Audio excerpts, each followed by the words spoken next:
October 4th. I can't believe it's October. Tell me about it. I know, where did September go? Gosh. Okay, here we are. Good evening. This is the Board of Selectmen's meeting for Tuesday, October 4th, 2016. We're going to call to order. We have a change in our schedule that was advertised. We had been scheduled to start an executive session, but we're going to move that until the end of the agenda. So that will come right after we discuss future agenda items, and then we'll go into executive session, and then we'll have an executive session for Governor Stoughton, and there will not be an open session for that aspect of the meeting, but we'll mention that again at the end of the meeting. First item on our agenda is meeting minutes. We have none to approve tonight. So future meeting dates, we're scheduled to meet on October 18th and October 25th, and we're tentatively holding the 25th for interviews for the town administrator, assuming we can arrange that with everyone involved. Madam Chair, we're trying to, if we could talk a little bit about November dates, because we are getting some requests of what your schedule is for November, people that want to come to meetings. So I didn't know if we could take some time and just talk a little bit about November dates. I thought maybe November 1st, 15th, and 29th.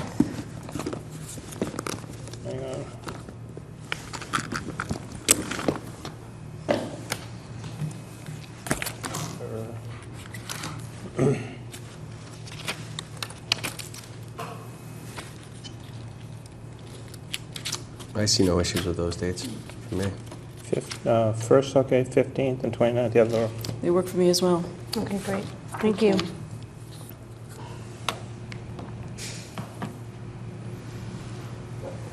Okay, citizen speak. Do we have anyone tonight for citizen speak?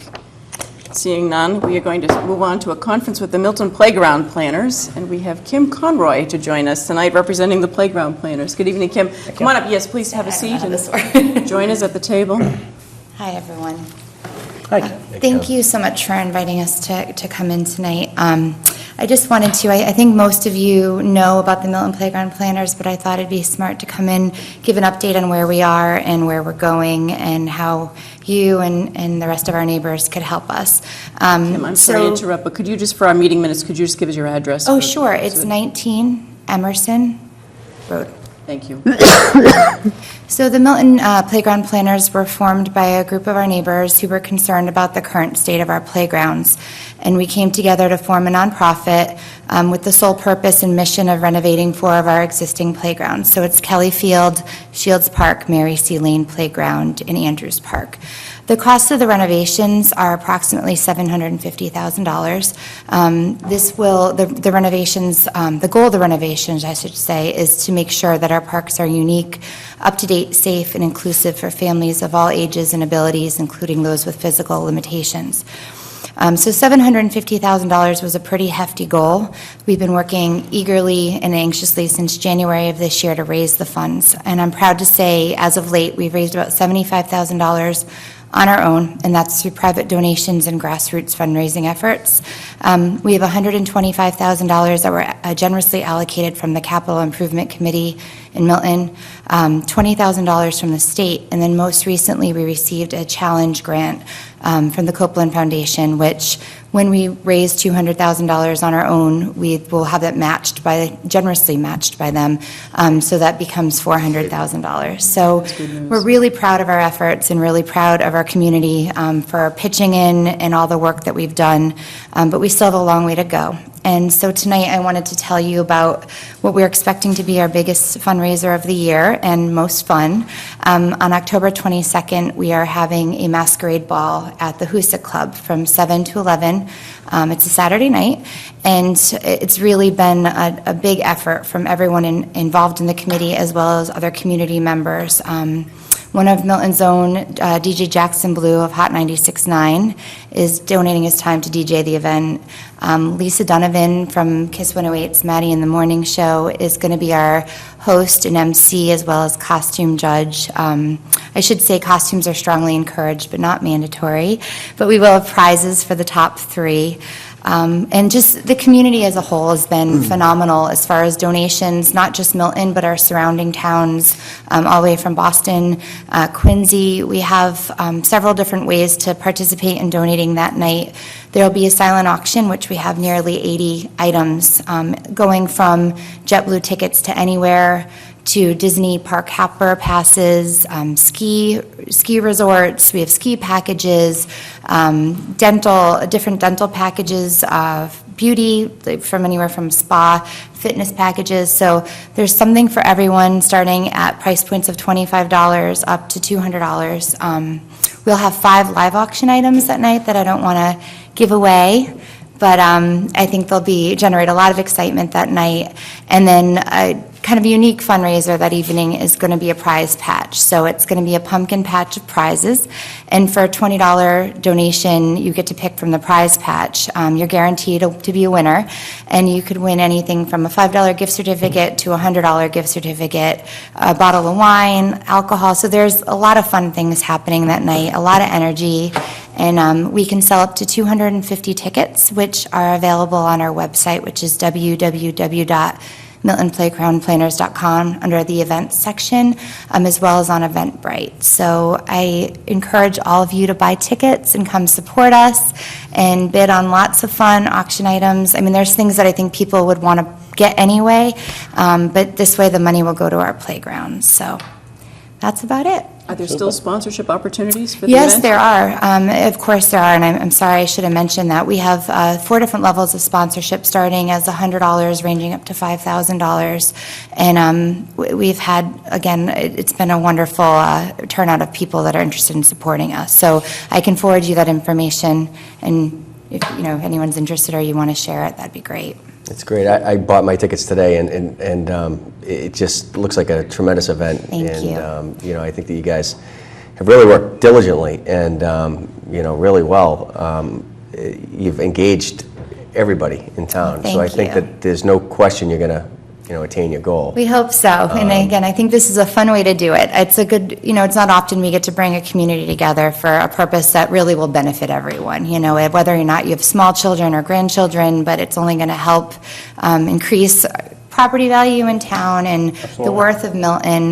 We're such a fantastic town as it is, and that's one of the few areas we're lacking in is our playgrounds. We shouldn't have to go to other towns to let our kids play in a unique and safe space, especially for those, with special needs. So we're really excited about this, and thank you for the support, from your support, and again for our community support over the last 10 months. I can't believe it's only been January, but that's really when we started all this, so. It's amazing. You've done a great job, you really So have. thank you. I have, if anyone wants to take any, I'll leave these behind, but postcards, feel free to share them with neighbors or friends, just promoting the event and advising where to buy tickets, so. We should promote this as well through our social media as well. I think it's so beneficial for everybody in the Thanks. That's a community. good idea. And I should actually thank the schools as well. Mayor Gromley and all the schools have been great in sending out and their email blasts, our website information.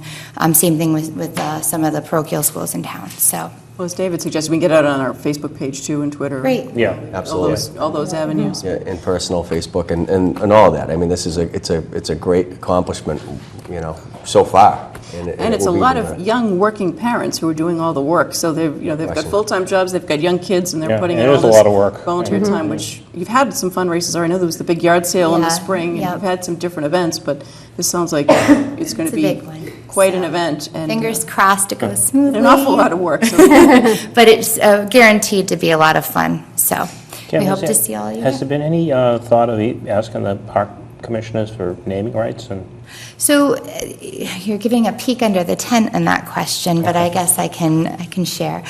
So for our live auction items, that's one of the prizes that we're going to be auctioning off is naming rights, not to the playground themselves, but to the parking lot spaces, similar to how the public schools do in town at the MFE event. There's still question on the naming rights on the actual playground themselves, and that's kind of what the powers that be right now. But for the time being, those will be some of our live auction items. So if you're interested in naming the parking lot after your family, please feel free to bid. Kim, as time goes on and after you get through the fundraiser, and if you're at the point where there's more updates you want to come back with, either fundraising or with ideas for the parks or any other type of information that you'd like to share, this is a good avenue to help get it out on cable TV. Okay. So We'll please feel definitely free to do come that. back, and We'll make happy sure. to put it on the agenda anytime. Great, thank you, and thank you for your continued support. We You're welcome. appreciate it. Have a Thank good you, Kim. evening. Thanks. The next item on our agenda is an approval of the 2016 general election warrant for the November election. I'll move to approve and sign the November 2016 general election warrant. And I'll second it. Any discussion? All in favor? Aye. Aye. Next item is a first reading of an internet use policy for town employees, and we'll ask the town administrator to give us a brief update on this. Yes, Madam Chair. This is your first read, as you mentioned, about a policy on the use of information technology resources. We did have a policy that was adopted back in 2001, so 15 years ago. So Things we change. felt it was time with the ever-changing technological field. Technology field, we thought it was time to update that policy.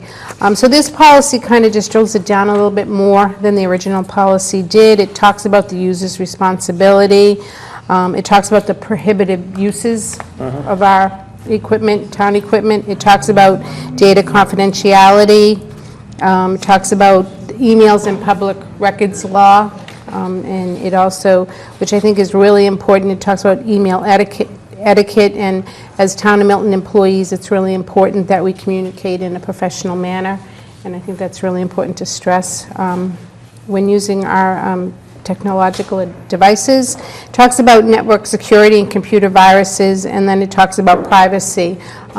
We need to make the employees aware that, you know, what they put on their computer and send out on their computer is not private, it's public. Yeah. And it's really important that, you know, once you hit that button, that it's going to go out into the big wide world.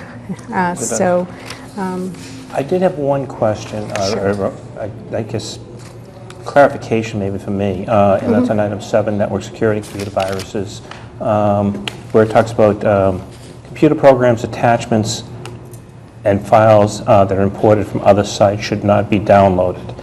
Are we talking about email attachments? I mean, what does attachments mean, unless it means email attachments? And then, I mean, everybody gets email attachments. So how do you? I don't think it's necessarily attachments, I think it's So it more- may need clarification. It's Well, it says downloaded to town computers, so that's Right, but what's an different than opening attachment? something. Yeah, it's, I think that's, An but maybe that attachment. needs to be clarified. Yeah. To open an attachment is one thing, but saving, I think it means saving it onto the system, perhaps. perhaps. Yeah. Other than I'll that, further clarify that. and this wasn't an attempt to deal with social media No, that at will, all. That's a that was component. going to be my next discussion, is that this is just strictly about information Yep. technology. We are working on a social media policy and a vehicle policy as well, so we're starting to address some of the policies for the board. That's it, Madam Chair. Okay, so it's only on for a first read, it's not on for a vote tonight, but we need clarification anyway on that one point. Do we have any other questions or comments? The rest look pretty good to Yeah, the me. rest look fine to I me. thought so too. Okay, then I'll Okay. get that clarified. Maybe Bring we it can back. put that on for the 18th if we get it clarified in time. Sure. Okay, we are on to number 8, which is the quarterly report with the planning department, and our planning director, Bill Clark, is here. Hey, Bill. Should have mentioned at the beginning of this meeting, this is expected to be a short meeting tonight, so We're flying through it. we'll end, yes, we are.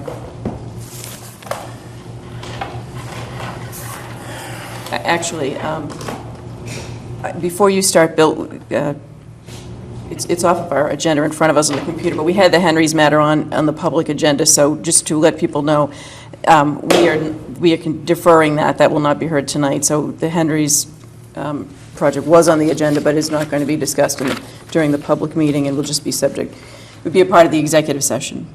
So, thank you. Bill, if you want to continue. Sure. For updates dealing with future growth, some of it's ongoing growth right now. This is through last Friday. Under definitive subdivisions, we have a couple under construction right now. We have 3341 Pleasant Street, which is the new Jill Kathleen Way off of Pleasant Street. It'll be 8 houses on 3.6 acres. The definitive subdivision was approved back in February. 2 houses are under construction now. The remaining lots are being prepared for foundations, and I know a couple have already sold, so 2 down, a couple to go. 685 Brush Hill was the Boyle Estate, 5 houses approved in that subdivision, all 5 have now been sold. The only thing left over there is the final coat to the street and a couple of street trees. It is a private way. We don't plow it, we don't pick up the trash up there. Everything comes down to Brush Hill Road.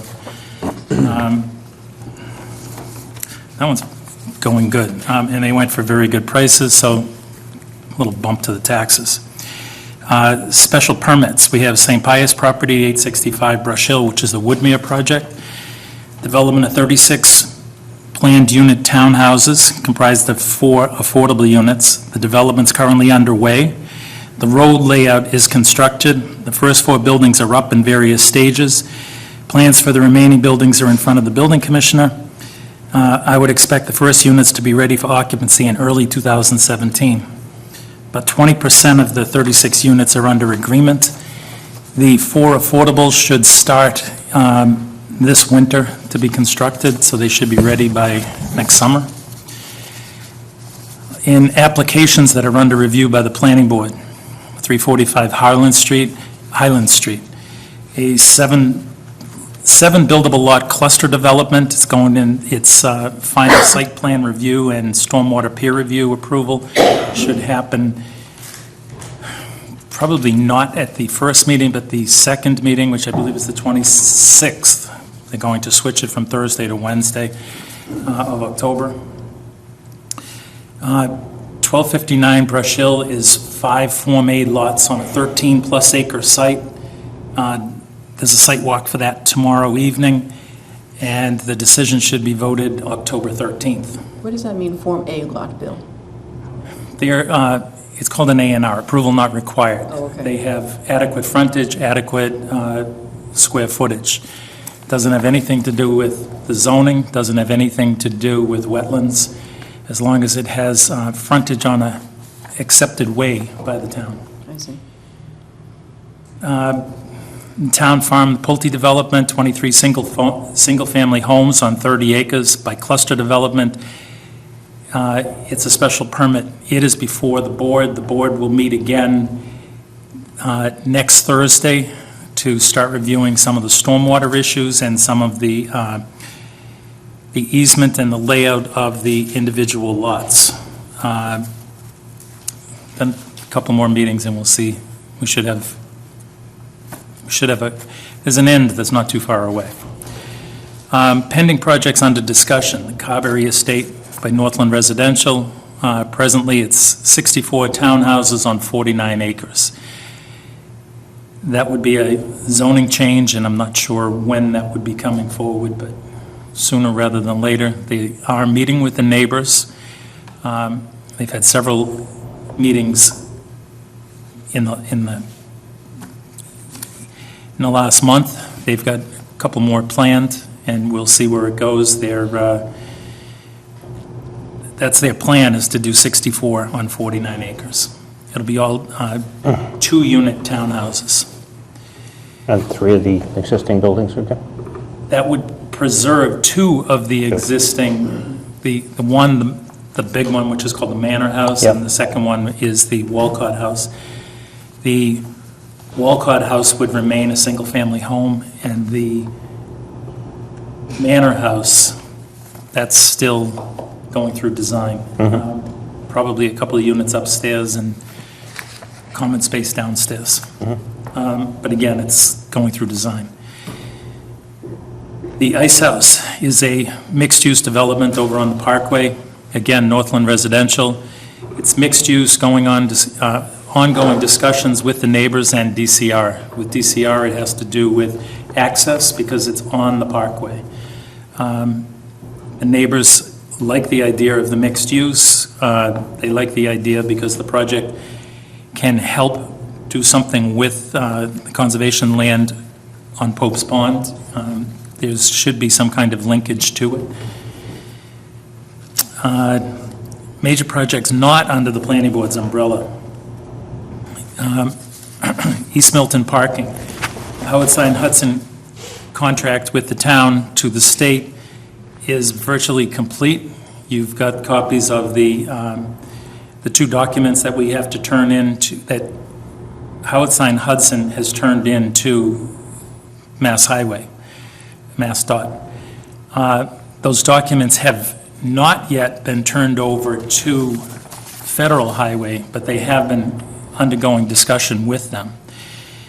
MassDOT is currently undergoing a staff reorganization effort, and because of it, there's a little bit of a slowdown on getting who's going to make the final presentation to Federal Highway.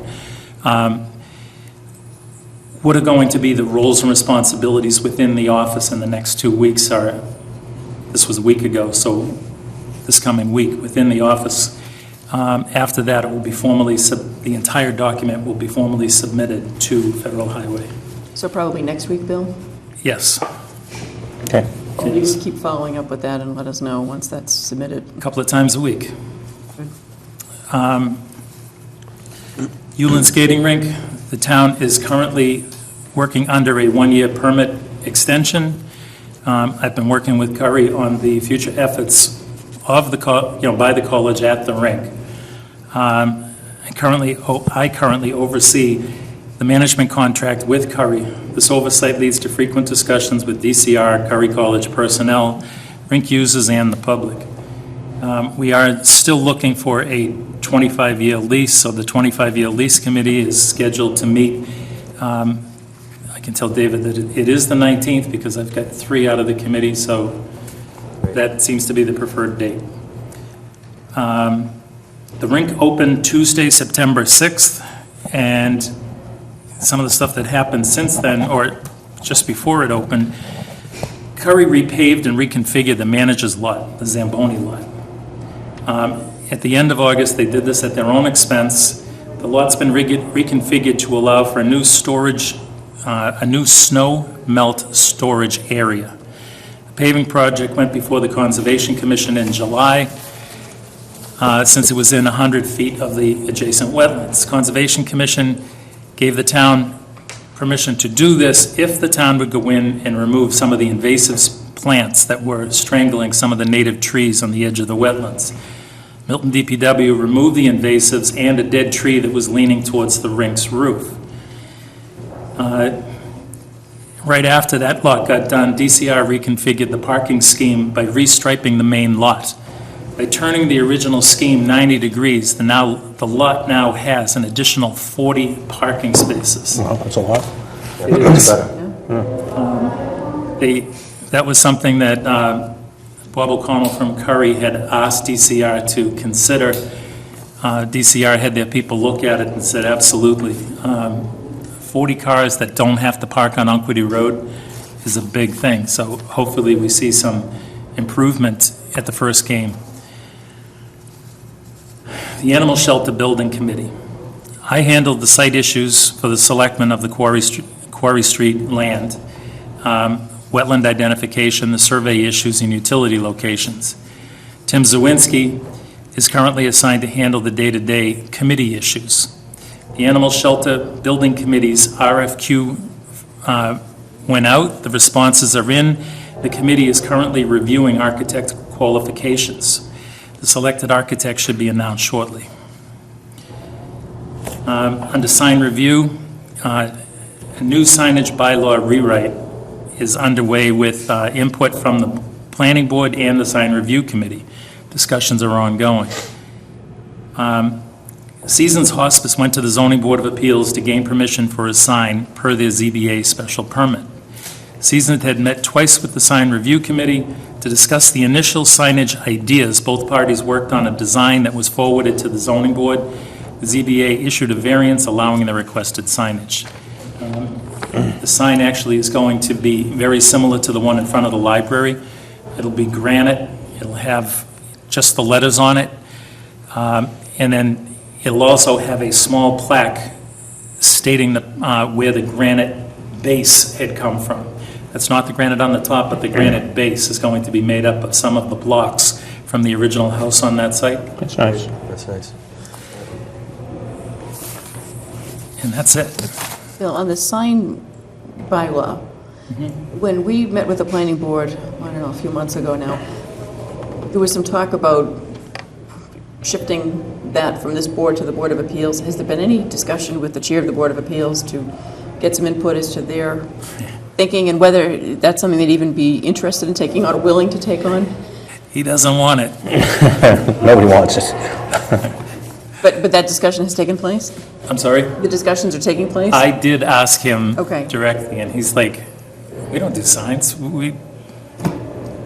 right, that's something that Wasn't exactly- we can have a further discussion on whether it's, Yep. I just didn't know whether, you mentioned the planning board and the sign review committee working on it. I just wanted to be sure someone was reaching out to the Board of Appeals since we volunteered them for I it. had talked to Mr. Leonard, and Mr. Leonard was not real keen on taking on more responsibilities. They have so many meetings right now. Well, that's the thing, they're very busy, and then after their hearings, they have to all share the responsibility for drafting the decisions. So if they're resistant to it, maybe we should reconsider that. And now that this board has handled a number of sign requests, maybe that should be revisited. We could schedule that for a discussion at a later date. I think the more important thing really is that the bylaw gets rewritten so that it makes more sense and The current process is extremely cumbersome, and we have a 10-step process, which is, it's crazy. right. It needs to be simplified. Yeah, big time, big time.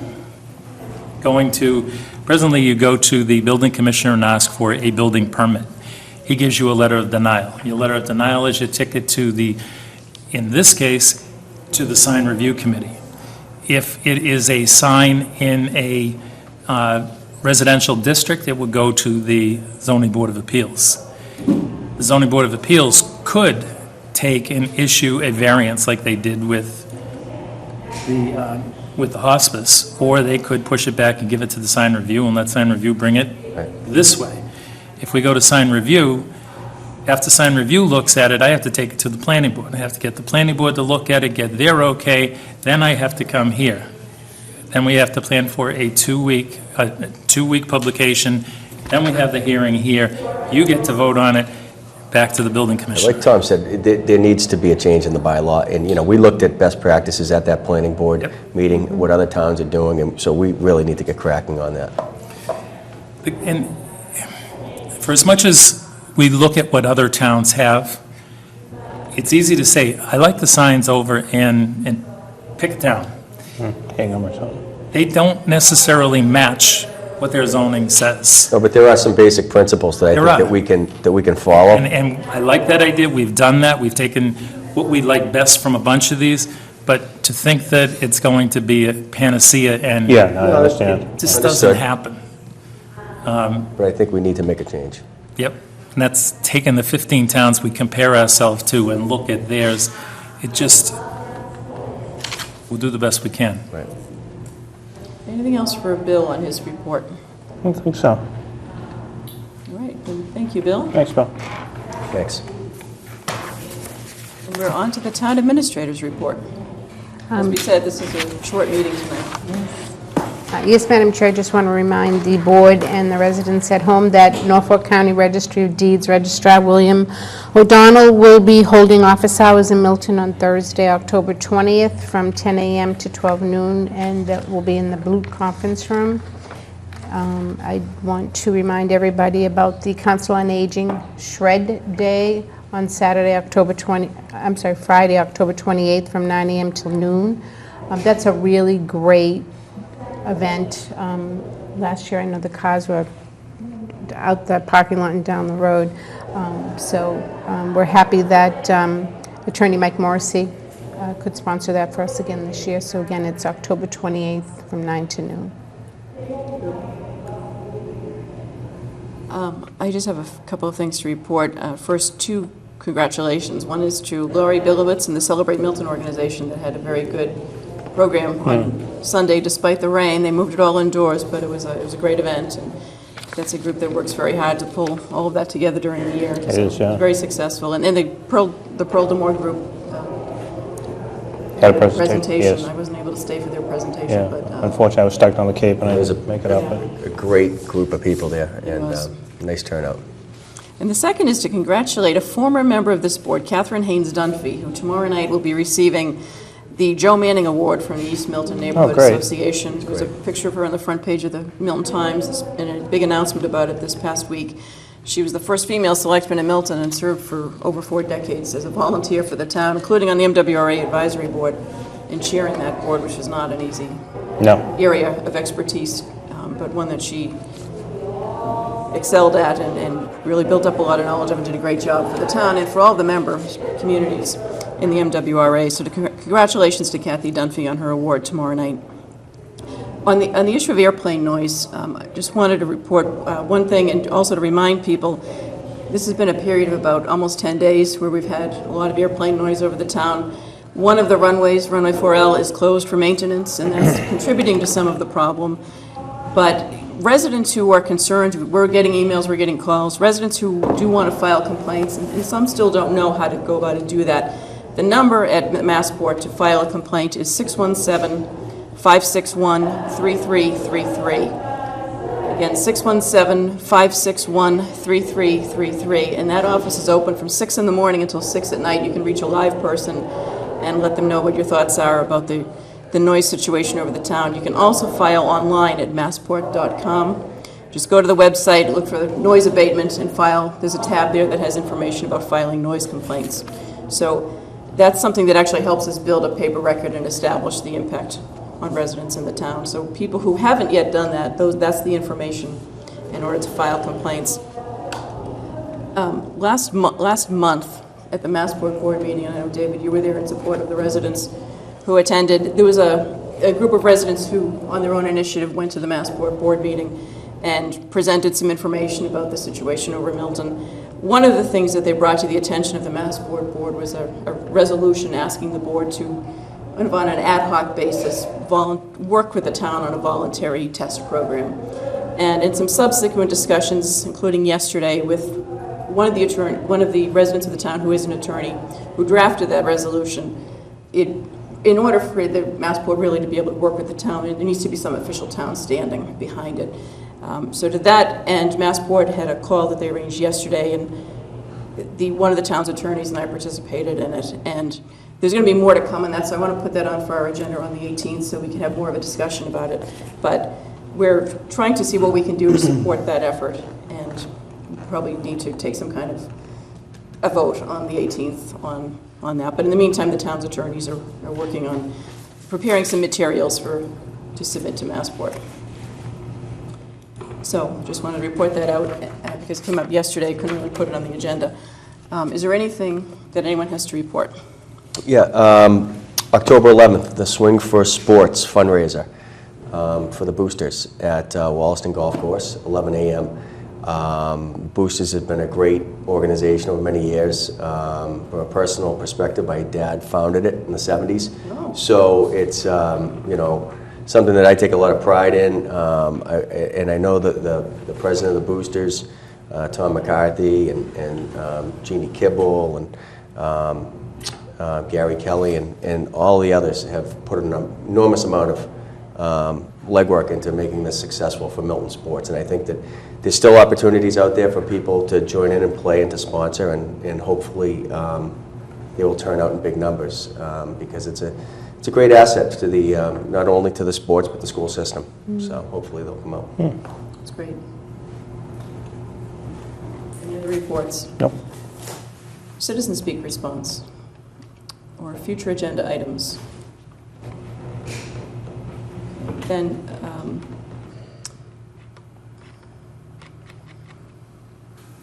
okay, so I will then move that we enter into executive session to discuss strategy with respect to real property, 0 Central Avenue, believing that having such discussions in open session would have a detrimental effect on the negotiating position of the board, and to return to open session for the purpose of adjourning the Board of Selectmen's meeting and then opening and calling to order the Governor Stoughton Fund meeting, which will solely be an executive session. There will not be a public component to the Governor Stoughton meeting. Second.